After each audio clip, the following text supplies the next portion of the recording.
right, we're live. Good morning. Unless you're across the pond, then good afternoon. But thanks for joining us this morning. Welcome to Getting Personal with Compt. I'm Lauren Schneider, the head of communications. This show is all about interviewing workplace experts and uncovering the ways that they are trying to make the employee experience a more human experience. We're all trying to build a healthier workplace. How do we do that? Today, I have with us Dr. Jim Kanichirayil. He's the VP of Growth at EngageRocket. You've probably seen him somewhere on the internet, highly engaged on LinkedIn. So I'm glad we're talking about engagement with someone who knows all about it. Dr. Jim, thanks for joining us. Yeah, thanks for having me. Looking forward to the conversation. So I'm sure we're going to cover a lot of ground, and I'm not exactly convinced if 20 minutes is enough runway for us to get through what we need to get through. But we're going to give it our good old college try. I always feel that way with these conversations because we talk about things high level and then we realize there's so much more to unpack, which is the way with the employee experience and human resources and all of those good things. So I want to do high level really quick. Tell me about you, your expertise, your current role, because that'll give us kind of the lead into our conversation today. Yeah, I think the best way to talk through all of that at a high level, I've always been in and around the talent space. So whether it was in staffing and recruiting, where I spent quite a bit of time, or in HR tech, which also accounts for another big chunk of my time there. A lot of my experience has been focused in those areas. I'm a big ass nerd, so when it comes to talent related stuff, my doctoral research is on employee retention and turnover. So a lot of the things that I talk about focus in those areas. And then I'm currently the VP of growth for EngageRocket. So we're a leadership effectiveness and employee engagement platform that primarily for the last 7-8 years has been active in the Asian market, and now we're launching in the US, and I'm primarily driving that growth. So hopefully that gives enough context for what we're going to be talking about today. Yeah, that's actually very interesting to me because I feel like a lot of the platforms that we work with regularly are talking about global expansion the other way. But we're all trying to figure out like what are the steps that we need to be taking to foster an engaged workforce? How can we better retain employees? I saw this interesting survey. It's from the Conference Board Job Satisfaction Survey.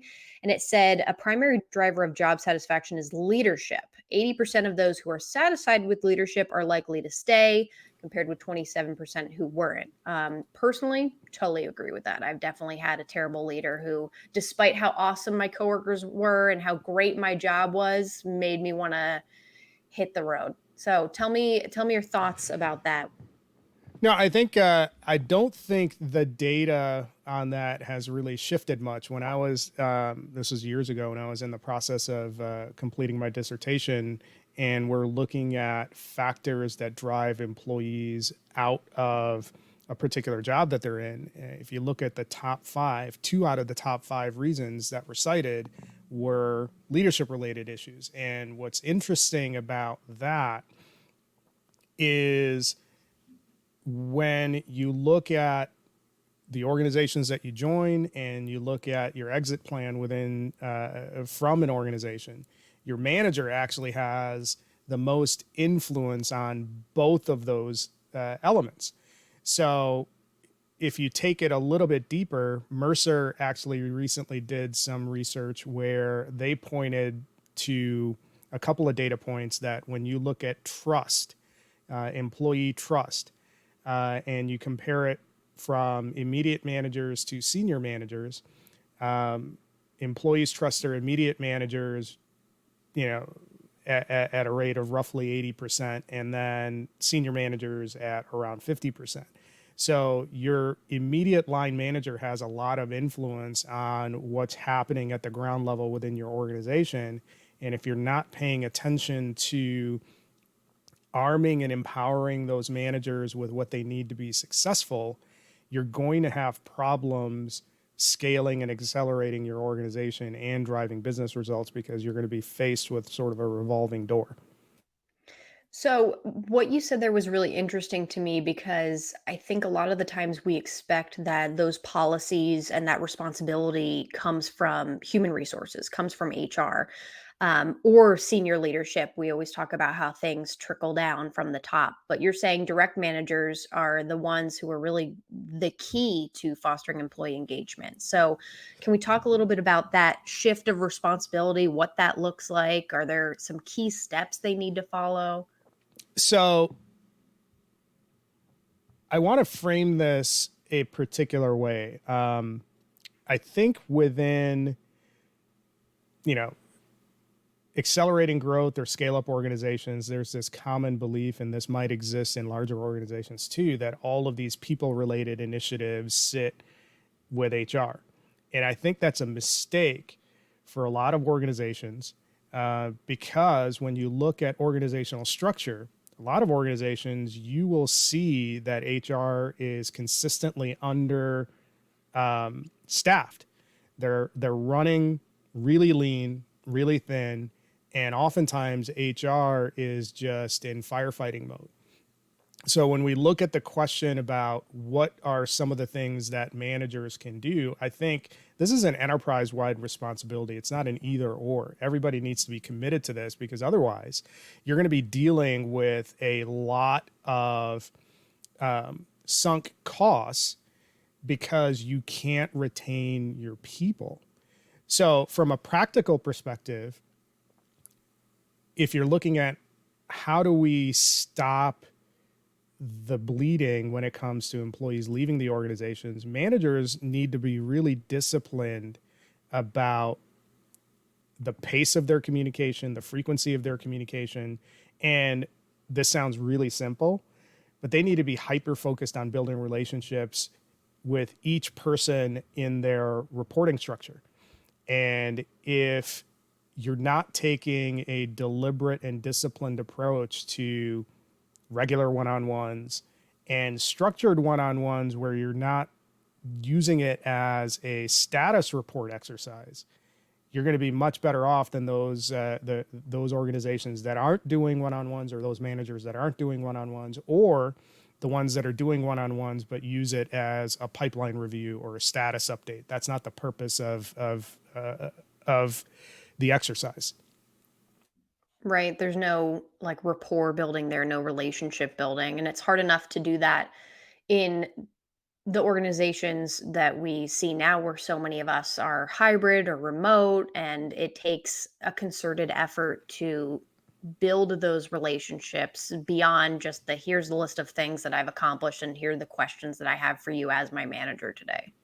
So it's interesting, Lauren, that you cited the remote or hybrid structure. And Chris Williams, if you aren't following him on LinkedIn or TikTok or YouTube, you definitely should. So look him up at the CL Will. And one of the things that he made, one of the points that he made recently, and he was a former high-level executive at Microsoft. So Microsoft, he worked under Bill Gates and then later Steve Ballmer, and he was involved in that entire arc where Microsoft really grew into where they are right now. But one of the things that he noted and observed is that remote work is framed nowadays, or hybrid work is framed nowadays, as if it's some sort of new occurrence. And he tells stories about how his dad was in sales, and the head office was in like Cleveland, and his dad was on the road mainly in the Southeast or Southwest, and rarely had to report in. So this whole idea that report management and building relationships is difficult in a remote environment, that's set on its ear, because companies have been managing remote workforces for ever. So when you hear this steady drumbeat coming from certain executives saying that we need to return back to the office so that we can build stronger teams and have collaboration and all that sort of stuff, it's kind of BS. So, you can figure out how to, and especially now with so much technology out there that allows you to connect with people asynchronously. I mean, there's no reason why you can't carve out 30 minutes to an hour every day to meet with one of your reports and really do a check-in and find out where they're at and where they're blocked. I mean, it's as simple as that. Hey, Jaquanda. Jaquanda Nelson is awesome. She's a great DEI practitioner. So if you aren't following her, follow her as well. Thank you for joining us, Jaquanda. One thing that I wanted to ask you about then, because I think you're totally right. It's such BS to say like, oh, well, it's so hard to reach people when they're not in front of me. That's not true. I think at Compt, we're doing it really well. We're fully remote and we are pretty good at communicating with one another. But the key to that is the transparent communication and not just talking at someone, but listening. I know one of the things that we were going to talk about is consistent listening. So what does it look like to truly listen to the things that your employees are saying, take those things and then turn it into actionable change? So there's two different ways that you can do it. You can do it at the micro level, and that comes out in your one-on-one. So if you're constructing a really effective one-on-one, that structure should be, and Chris points this out, and he's done great segments on how to construct effective one-on-ones, but you should have one topic that you talk about during your one-on-one. Part of that topic, or that one element should be, okay, what's going well? Where are you getting stuck? And solve for that one area where you're getting blocked. And that should be the weekly cadence. And that's beyond just the how are you doing part of the conversation. So rather than doing a status update, if you use that framework, do the personal check-in, and then tackle one area together collaboratively that you can work. And that's at a micro level, how you can manage that part of the exercise, and really focus on listening. And at the end of the one-on-one, you should always have an agenda for the next one that recaps the progress that was made from that one problem. Where is it, a week later? And that way you're not getting overloaded with 6 different things that you need to accomplish in a week on top of what you already need to do. At the macro level, and here's where it gets interesting. Organizations will do pulse surveys and they'll do temp checks and all that sort of stuff all the time, and they'll get all this feedback.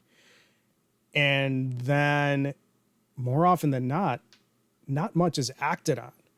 And that's really when where a lot of those initiatives fall flat, is that you're getting feedback from your enterprise, but you're not acting on it. So if you're seeing common themes come up, pick one and really communicate the initiative, or communicate what you need to communicate so that you're acting on those things, or on that one thing to solve it. And that's where you build credibility at the organizational level from the rank and file. If you're doing all these surveys, you're getting feedback, but you're not really communicating what you're going to act on, how that's going to take shape, when it's going to happen, the impact that it's going to have, and who's going to be involved, it's not going to track well overall. So that gives you two sets of perspectives. But I mean, I think one of the consistent gaps that exist across really all levels of an organization is the pace of communication and really the quality of communication. If you're not over communicating, or if you're not communicating effectively enough to everybody that rolls into you, that also creates a problem where you have disengagement, where people don't know exactly, well, how does this fit in with my day-to-day work? So that's a gap that needs to be solved as well.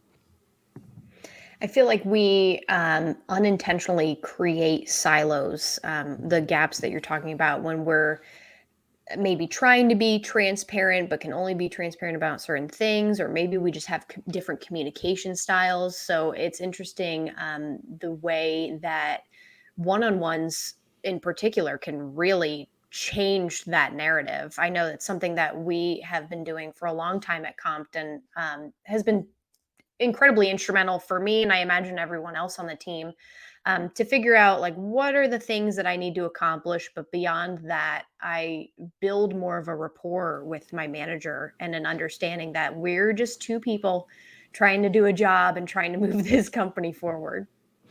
Yeah, and I think one of the so my lens is always in the sales side because that's kind of where I've lived throughout my career. And I think when you're looking at sales organizations, what are the problems that sales organizations face?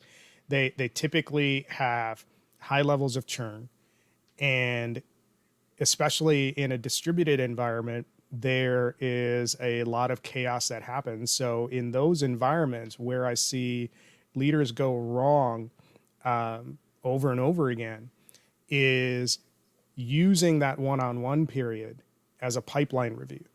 And that really doesn't do anything in terms of connecting the folks at the front line to the strategic vision, the organizational mission, vision, values, and bridging that gap. And that's really the conduit or the role that the managers play, is connecting that together. But if all of your one-on-ones are purely focused on status reports of or status updates on whatever initiative or whatever task you're working on, you never build that.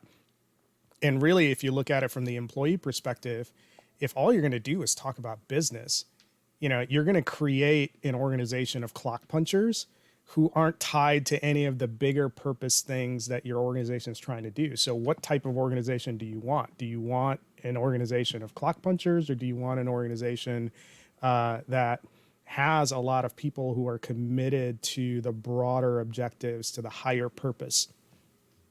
We talk about those broader objectives, higher purpose, the overall workplace culture. And I think a lot of what plays into that is also employee feedback. So, how would you recommend getting valuable feedback that these managers can act on? Because is the one on one the place for that, or is that really just for the relationship building? Does there need to be a different avenue where employees can feel comfortable enough, and maybe it takes some time for them to feel comfortable enough coming to their manager and saying, here are the things that I think need to change, here are the ways that we're moving forward, here are the things that we're doing well, etc. That's a fantastic question. And there's multiple ways that you can tackle it. But I think one of the interesting ways that you can set the tone for the type of organization you want to become, because all of us are interested in becoming an elite organization or part of an elite organization. And the data shows that the more effective, well, let me take a bigger step. The candidate experience often translates into the employee experience. So if you're looking at how do you create a feedback culture, well, that has to start from the time that a candidate enters your talent pool. So what does that candidate journey look like? So you need to make sure that you're at some level polling candidates that aren't selected on how that process went. And then the critical step, and this is where it becomes important for an organization, is employee outcomes are largely driven or largely predictable based on the onboarding process. So when a candidate is hired and they go through the onboarding process, if you want to create a listening culture, a culture where feedback is encouraged, start at that onboarding process. What worked well, what didn't, how can we change, how can we improve? And if you're having your early entrance into your environment giving feedback, and then you're acting on that feedback to make the onboarding process smoother, you're creating that expectation that this is the type of organization where feedback is embedded throughout every stage of that employee life cycle, and then it becomes easier to kind of launch off. It's not just a one-off thing. You have to look at the entire employee life cycle and see where you're embedding feedback as a core value or a core practice in your pursuit of becoming an elite organization. So that's where you start. And then if you're doing it well there, you can apply it to all other areas. You can apply it to day-to-day feedback. You can apply it to feedback review, performance reviews. You can apply it to 360 feedback. You can apply it, in all sorts of different ways. And it doesn't become one of those things where employees are looking at these sort of feedback mechanisms as a source of skepticism. I think that's a really great response. I have so many questions based on that, and we're like at time. As we were talking about at the beginning, there's so much to dive into here. So I want to, before we go, if our viewers can walk away with anything, what are like your top like actionable takeaway tips, something from this conversation that they can think about for the rest of today and moving forward? So there's two things that I would encourage. If you're at the manager level and you're not creating a consistent cadence of one-on-ones where you're doing a temp check on your reports, start doing that now, because that's going to get you off of the constant hiring and training hamster wheel that you've been on. Because it's likely, if you're not consistently doing those one-on-ones, you probably have a turnover issue as well, because your people aren't dialed into you and they're not dialed into the organization. So that's one. Number two, and this is at the organizational level, the business has to stop thinking of all of these people-related topics as an HR thing. It's an organizational imperative, because here's the reality of it. Every business function within an enterprise has initiatives that they want to launch and execute well on and do all of these things for. But if you're constantly burning resources in replacement costs, so every person that you lose, you're going to burn up to 200% to 250% of their first year annual salary in replacement costs. If you want to stop the bleeding there and have those resources allocated to your initiatives, start listening to your people and start acting on what they're telling you, and then you'll build that elite organization. So those are the two things that I would focus on.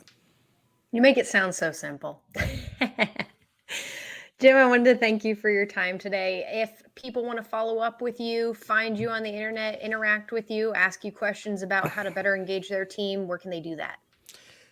You can find me on LinkedIn, and you can also check out the EngageRocket page. But the easiest way is LinkedIn. I'm on there all the time. You'll see me posting about this stuff, representation and sales, a bunch of other stuff. So that's the easiest way. Fantastic. Thank you for your time today. Everyone else, thank you for joining us. You can catch the replay pretty much anywhere. I have this streaming across LinkedIn, YouTube, Twitter. We put it on our website, www.compt.io. Where there's a whole Getting Personal page. You can follow us there. You can send me LinkedIn messages if you would like to be a guest on the show, because I am always looking for workplace experts to chat with. Let me know. I'd love to talk to you. Thanks so much, everyone. Have a great day.